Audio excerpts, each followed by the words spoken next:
Patuloy pa rin ang paglikas ng mga residente sa bayan ng Ginubatan sa Albay bago pa man maramdaman ang epekto ng bagyong Ada. At sa gitna pa rin yan ang pag-aalboroto ng Bulkang Mayon. Saksi live, si Ian Cruz.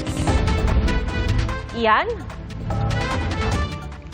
Pia, kahit nga hindi pa dama ang epekto ng bagyong Ada ay inilikas na nga doon sa Ginubatan ang mga residente kung saan nga sila nakatira na maaring maapektuhan ng pagragasa ng lahar.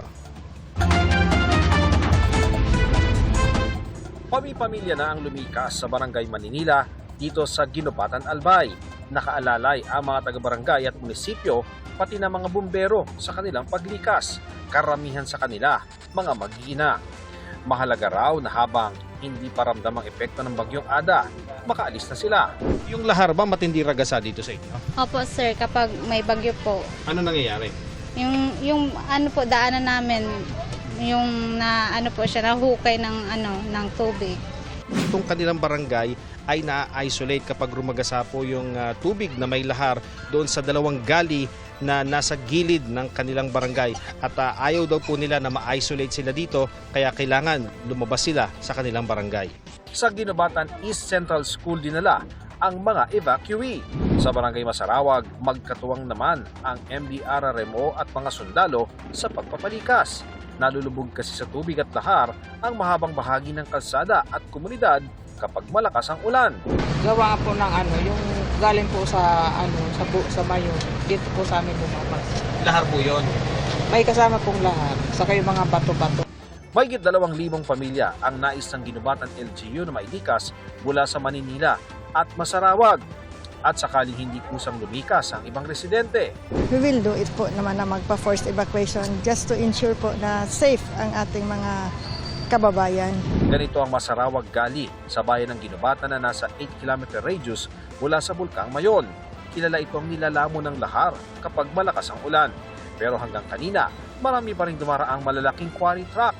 Isang magsasaka rin ang namataan natin doon na galing mula sa direksyon ng bulkan sakay ng paragus o kariton na hila ng kalabaw. Sa isang bahagi ng bayan ng Kamalig, patuloy rin sa trabaho ang mga heavy equipment sa isang gali o uka. May marker sa gilid ng kalsada na nagbibigay babala na iyo'y lahar flow prone area. Ang Philippine Coast Guard Station Albay, sinuspindi na ang lahat ng operasyon ng lahat ng klase ng sea vessel at watercraft sa southeastern portion ng Albay na nasa ilalim ng wind signal number 1 gaya ng Legazpi City, Manito, Rapu-Rapu, Bakakay at Santo Domingo. Pati na ang Tabaco City, Malilipot, Malinaw at Tiwi.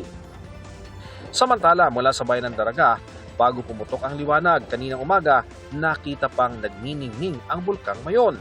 Dahil sa patuloy na aktibidad tulad ng pagbaba ng uson o pyroclastic density current. Pia, kahit nga ngayong gabi ay may namataan pa rin tayo na lumikas doon sa bayan ng Ginubatan tungo doon sa Ginubatan East Central School at yung iba, Pia, ay sinundo ng rescue vehicles ng kanilang bayan.